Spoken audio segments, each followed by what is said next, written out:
tous les Ivoiriens savent, toute ma vie, je me suis battu pour la Côte d'Ivoire. J'ai été nommé le 20 avril 1994. Premier Ivoirien, je le rappelle. À l'époque, la théorie de M. Ouattara et de son régime, c'est que j'ai cessé d'être Ivoirien en 87. On y reviendra. 1987. 94, j'ai été nommé patron de la DGTX. Après Antoine Césaréo, Philippe Sorel-Eiffel, qui s'est exprimé récemment. Bon, j'ai été nommé. Il y avait 150 expatriés à la DCGTX sur 4000 employés. Il y avait donc 3850 Ivoiriens. Les 150 expatriés faisaient pratiquement 50% de la masse salariale. J'ai dit, le temps des colonies est fini. Je suis arrivé, après la dévaluation, j'ai dit, on vous propose à tous des contrats locaux. On va vous payer aux mêmes conditions. Vous êtes tous là depuis 15 ans, 20 ans, vous aimez la Côte d'Ivoire. Bon, vous allez rester à des conditions ivoiriennes. Sur 150, il y en a que 141 qui ont refusé. Je les ai licenciés. J'ai eu le chef de la mission de coopération dans mon opinion. Monsieur, tiens, on peut savoir si vous êtes pour ou contre la France. Je lui ai dit, monsieur, ni l'un ni l'autre. Moi, c'est la Côte d'Ivoire qui paye mon salaire. Je suis pour la Côte d'Ivoire. Chaque fois que la France fera des choses qui sont dans l'intérêt de la Côte d'Ivoire, ça ira. Et chaque fois qu'elle fera des choses qui sont contre l'intérêt de la Côte d'Ivoire, ça n'ira pas. Hein? Quand j'ai fait la centrale d'Azito, en 97, qui a été un record mondial, c'était une lutte entre Enron, Suez, Tractebel et Asea Brown Boveri, qui est suédois et suisse. J'ai donné, c'était le plus gros contrat jamais donné en Côte d'Ivoire. Je l'ai donné à Asea Brown Boveri. J'ai eu toutes sortes d'ennuis pendant 3 mois. Le président Bédier m'a dit que je ne pouvais pas mettre le pied en France. Donc, je n'accepte pas de leçons là-dessus. Je me suis exprimé par écrit sur mes sentiments vis-à-vis de la France. Je me suis exprimé par écrit sur le niveau de racisme intolérable en France. J'ai fait toute Donc, ma vous n'êtes pas l'homme de Macron. Dans le monde. Je suis un homme de Macron. Macron, avant, c'est moi qui lui rendais service avec tout le respect que je lui dois. J'étais CEO, bien avant qu'il occupe des fonctions importantes. J'étais CEO en 2009, à 46 ans. J'étais CEO d'une des plus grosses sociétés de Grande-Bretagne. J'ai été président de l'association des assureurs britanniques. C'est la 3e industrie de Grande-Bretagne. J'ai été élu. Enfin, quand même. Alors, certains disent... donc, la France, certains disent que votre bagarre... Je suis ni pro, ni anti-français. OK ? Je suis pour la Côte d'Ivoire. Et les pays étrangers, l'extérieur du monde, on doit les utiliser. D'abord, il n'est pas de vent favorable pour celui qui ne sait où aller. C'est Sénèque. Hein, bon. Il faut savoir ce qu'on veut et ensuite utiliser le reste du monde pour atteindre ses objectifs. Ça n'a pas de sens d'être anti-français ou pro-français. Moi, je suis pro-Côte d'Ivoire. Alors, certains disent, vous avez le même parcours quasiment, du moins professionnel, avec Alassane Dramane Ouattara. Qu'est-ce que vous allez apporter de plus qu'il n'est déjà fait? Est-ce que vous savez ce que c'est le Fortune 500? Non, vous allez nous l'expliquer. Les 500 premières sociétés du monde, par chiffre d'affaires. On n'entre pas dans ce club-là facilement. J'ai été 11 ans patron de Fortune 500. Vous voulez dire qu'il n'a pas votre parcours et que... On a des parcours différents, c'est tout. C'est un fonctionnaire international au FMI. Moi, je gérais des boîtes qui avaient 1300 milliards de dollars de total de bilan. En Indonésie, j'avais 220 000 employés. Mais qu'est-ce que vous allez faire qu'il n'ait pu faire, puisque lui aussi, il avait des relations, il a des relations, il a ramené des fonds dans le pays. Fonctionnaire ou entrepreneur, leader de secteur, c'est la même chose. Mais sur quelle planète vous vivez? C'est un fonctionnaire international. Arrêtez. Au FMI, on est payé 400 000, 500 000 dollars par an. Un CEO de fortune gagne 10 millions de dollars par an. Ça fait 20 fois. C'est pas la même chose.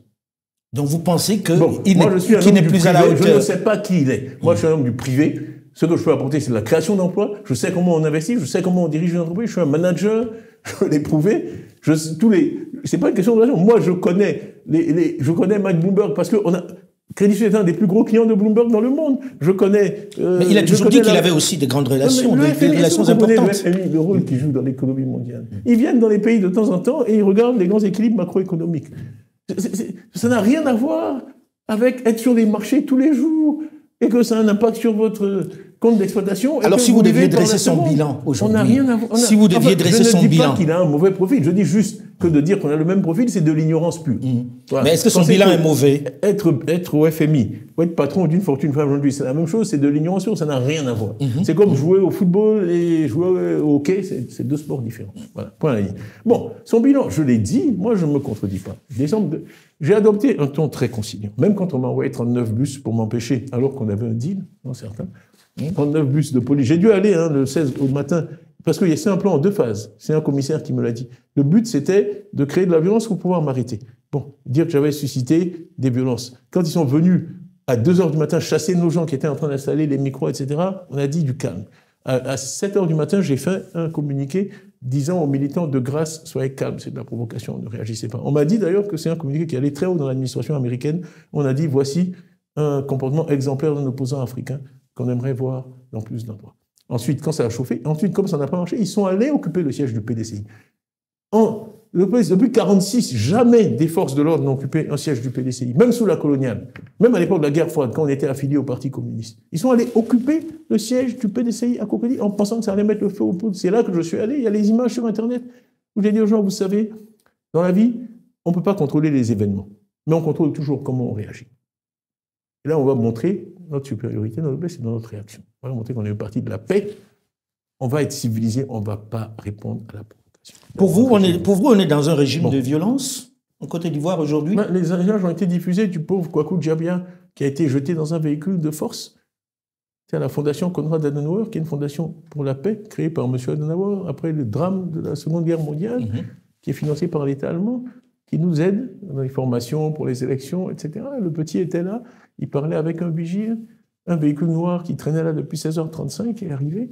Vous avez vu les images? Des gens en tenue civile, en hoodie, etc., qui sont armés, ils s'approchent. J'ai le témoignage du vigile, on a flouté son visage parce qu'il paraît que les gens le cherchent, et où ils lui ont dit, si tu parles en tabac, il a essayé de s'interposer. Et vous avez vu, ils ont embarqué ça, c'est un kidnapping. C'est un kidnapping, en plein jour à Cocody, à Abidjan. On a un peu de mal à croire en tout ça lorsque l'on sait les circonstances dans lesquelles le président Alassane Ouattara est arrivé aux affaires, il a subi les mêmes pressions. On ne sait pas où ce jeune homme est. Jusqu'à ce jour? Nous ne savons pas, nous le PDCI, on le cherche. Nos avocats ont donné une conférence avant-hier, on a utilisé ce film avec la presse internationale en disant voilà, voilà la Côte d'Ivoire. Est-ce qu'on s'est rapproché des autorités pour se poser la question? Bien sûr, bien sûr. La Fondation Adenauer, qui est quand même importante, a écrit au ministre de l'Intérieur, a écrit au ministre des Affaires étrangères, a écrit à l'ambassadeur d'Allemagne, a écrit à l'ambassadeur de l'Union européenne, a écrit à l'ambassadeur de France. Donc le silence de tous ces gens-là face à des enlèvements extrajudiciaires, on a enfin les images. Le petit Ousmane Chérif, ils sont allés attaquer sa maison la nuit, encagoulé. J'ai dû l'extraire, il est au Ghana aujourd'hui, protégé par mes amis. On avait des fuites, les menaces sont constantes.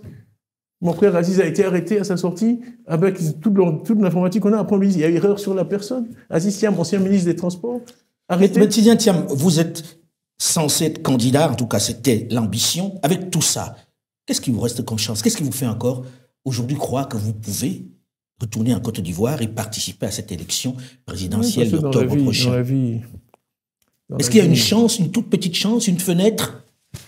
Je n'abandonnerai jamais ce combat. Ceux qui me donnent du courage, ce sont tous les Ivoiriens. Vous avez vu même votre collaboratrice qui m'a vu tout à l'heure. Vraiment, cette popularité que j'ai, je ne peux pas l'expliquer. Quelquefois, il y a une relation entre un homme et son peuple qui n'est pas explicable. Les Ivoiriens m'ont donné tellement d'amour. Mettons que les Ivoiriens vous aient donné cet amour. Non, je ne sais pas quoi, mais c'est ça qui me fait continuer. Mais parce en même temps, vous pouvez pas, en moi. En même temps, vous ne pouvez pas mener campagne à partir de Paris en n'étant pas candidat. J'ai eu 132 000 parrainages, M. Foka. Ça fait 3 mois que je ne suis pas retourné dans mon pays. OK ? Et on a dit que je ne peux pas me présenter à l'élection présidentielle. J'ai 132 000 parrainages. C'est pas rien. Le RHDP a gagné l'élection. Oui, mais mener campagne de Paris, ça va être compliqué. Est-ce que vous ne misez pas un peu? Je parle aux gens tous les jours. Je gère vous avez vu un député qui est avec moi ici. Les gens vont et viennent. Les gens sont déterminés. Ils veulent une alternance en Côte d'Ivoire. Et à la fin, Vox Populi, Vox Dei. La volonté. Est-ce que vous croyez en la possibilité que cette révision des listes électorales puisse permettre que vous soyez candidat? Tout est possible. C'est une option. C'est une option. Aujourd'hui, ce qu'on souhaite, c'est que la volonté du peuple puisse s'exprimer. Dans la vie, personne, moi je ne peux pas dire que je serai élu nécessairement, mais ce qu'on veut, c'est que les Ivoiriens aient le choix. Clairement, il y a beaucoup d'Ivoiriens qui souhaitent pouvoir voter pour moi. Okay ? On m'a éliminé. Parce que mon cas est différent. Moi, j'étais sur la liste électorale. Quand je suis allé m'inscrire en décembre 2022, je vous ai dit, août 2022, premier voyage, je ne suis pas resté assez longtemps. Décembre 2022, j'avais tous mes papiers, je suis allé m'inscrire. Mais même les journaux du RHDP ont mis en première page. J'ai dit, c'est le civisme. Je suis venu m'inscrire. Les petits agents ont fait des selfies avec moi. Tout le monde... Donc moi, à ce moment, ils croyaient au deal. Il n'y avait pas de deal, arrêtez. Oui. Quel deal? C'est pour ça que je dis, ceux-là croyaient qu'il y a un deal. Vous venez de nous dire qu'il n'y a pas de deal. On vous croit. Mais pour beaucoup, il y avait un deal. Mais quel deal? Je suis un citoyen ivoirien. Je reviens. Moi, je pense que j'ai beaucoup à apporter à ce pays. Alors aujourd'hui, vous vous êtes mis avec un certain... Excusez-moi. Oui. C'est pas pour me vanter. Mais à chaque fois, après, il s'est dit, oui, il dit qu'il était toujours premier. Oui, j'étais pas deuxième. Ils veulent que je dise que j'étais deuxième. J'étais premier de Côte d'Ivoire. J'ai aussi été premier du Maroc au BEPC. Donc c'est pas juste en Côte d'Ivoire, c'est pas au Fouet de Boigny. Bon. CEO de Fortune 500, j'ai été 11 ans, monsieur CEO de Fortune. Je parle pas d'Africains. Il y a peu d'êtres humains à qui c'est arrivé. Mais en même temps, les gens se disent, bon, j'ai beaucoup à apporter à ce pays. En même temps, les gens se disent, oui, mais il nous la ramène trop avec ces titres qu'il a eu. Voilà. Oui, en même temps. C'est la vérité. Donc, c'est là-dessus que je m'appuie pour apporter à mon pays. Je connais beaucoup d'investisseurs, je connais les marchés, je suis connu. Bon, je peux apporter quand même ça à mon pays. C'est ce que je souhaite faire. Monsieur Thiam, aujourd'hui, vous êtes à l'extérieur et vous avez de la difficulté à vous retrouver sur ces listes électorales. Est-ce que... J'ai pas de difficulté. J'ai été éliminé illégalement de la liste électorale parce que les questions de nationalité, maintenant je connais le code, hein, article 83 du code de nationalité, seul le procureur de la République est habilité à statuer sur les questions de nationalité. Cette dame qui a agi le 22 avril est présidente du tribunal de première instance de Côte d'Ivoire. Elle a agi ultra vires, ça s'appelle. Elle n'a pas l'autorité pour prendre la décision qu'elle a prise. Donc c'est une décision illégale. Vous comptez sur la révision des listes électorales. Ancien ministre des Droits de l'Homme qui l'a dit et allé en prison. Parce qu'il a cité mon nom et il a dit que la décision était mauvaise. Voilà où on vit. Vous êtes mis avec ceux qui ont subi également l'exclusion. Laurent Gbagbo, par exemple, Guillaume Soro, Charles Blé Goudé, pour ne parler que de ceux-là. Or, on n'a pas l'impression que vous étiez particulièrement proche, notamment de Laurent Gbagbo.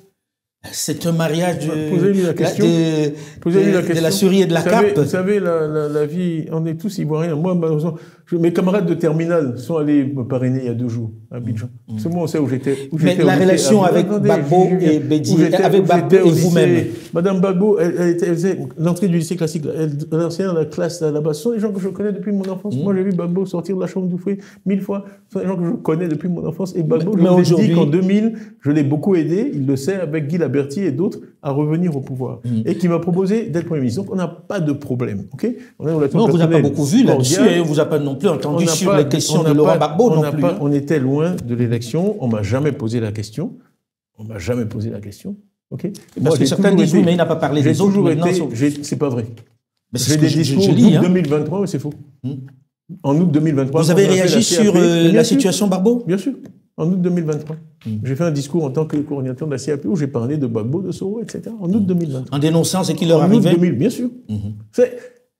On ne peut pas prendre ses désirs pour des réalités. Maintenant, vous avez dit, je suis un homme de dossier, je suis aussi un homme de fait. Et c'est vraiment une chose qui m'irrite dans les débats politiques africains, c'est que les gens n'ont parfois aucun respect pour les faits. Je suis désolé, je l'ai dit. Et je l'ai dit d'ailleurs, c'est moi qui ai écrit mes discours, je dis, mettez bien ça, parce que sinon, un jour, on dirait que je ne l'ai pas dit. S'ils m'éliminent, ils vont dire que c'est parce qu'ils m'ont éliminé. Mais est-ce que vous vous êtes parlé, Laurent Gbagbo et vous, ces derniers temps? On ne sait pas, on a fait... Mais c'est quoi le but aujourd'hui? C'est quoi le but de ce mouvement? Quel est le but de ce mouvement où vous vous mettez ensemble aujourd'hui? J'ai 15 questions en même temps. Il m'a demandé si je parlais à Laurent Gbagbo. J'ai dit, je suis allé jusqu'à Mama chez lui, on a pris une très belle photo ensemble. Et je fais une photo qui a eu un succès énorme sur Internet. Maintenant, on n'a pas besoin de se parler tous les jours. Ce qu'on fait actuellement, le but de ce mouvement, c'est qu'on a des revendications très précises. Il est clair qu'on n'a pas la même idéologie. On l'a écrit. Oui. C'est pour ça que je pose la question, puisque vous n'avez pas la même idéologie. Ce qu'on veut, ce sont des élections transparentes, compétitives, inclusives, où le meilleur gagne, où le vainqueur gagne, de façon à pouvoir gouverner le pays avec légitimité par la suite. C'est aussi simple que ça. Okay, donc, on a demandé, nos revendications sont écrites noir sur blanc. On a demandé que... Alors, on dit, on n'a fait que appliquer à M. Thiam la loi. D'accord. Donc, ce sont des défenseurs de l'état de droit qui kidnappent les gens en plein jour, dans la rue, par des gendarmes en civil. Les gendarmes n'ont pas le droit d'opérer en civil. Okay, les gendarmes font partie de l'armée. Okay, ça, c'est un. Ce sont des gens qui respectent le droit. Le droit dit que la révision de la liste électorale doit avoir lieu chaque année. Ils n'en ont pas fait en 2022. En 2015, elle a eu lieu en juin-juillet, avant l'élection, ce qui est normal et bien. En 2020, elle a eu lieu en juin-juillet, avant l'élection, ce qui est normal et bien. Et puis en 2025, où on a éliminé M. Thiam, où il pourrait se réinscrire. Si on faisait la RLE en juin-juillet, subitement, on décide qu'elle aura lieu après l'élection. Donc, vous pouvez marquer des buts, mais après la fin du match, dit l'arbitre. Donc c'est ridicule, c'est ridicule. On perd. Alors aujourd'hui, Monsieur Thiam, bon parce que je gère le temps. Aujourd'hui, si demain, dans cette, on va dire cette liste électorale, vous êtes tous exclus, sauf un, vous feriez campagne pour celui-là dans cette association? Est-ce que vous pourriez faire? Les anglo-saxons m'ont appris une chose, je réponds jamais aux questions hypothétiques. Ah oui, mais là, on ne va pas aller bien loin. Ah oui, on est bloqué. Puisqu'il y a des hypothèses. Ça n'a pas d'importance. Le jour où ça se produit, on en parle. Pour l'instant, c'est pas d'actualité. Pour l'instant, on demande la réintégration de tout le monde. Je ne vais pas commencer à jouer les scénarios. Si un vient, si deux vient, si trois vient, là, ça supprime un certain nombre de réflexions des autres, parce que au sein même de votre parti, je ne vais pas commencer au sein même de votre parti, Monsieur Thiam, il y a Jean Le Bihan. Oui, Dieu. Oui, ok, allons-y. Pourquoi est mon Dieu?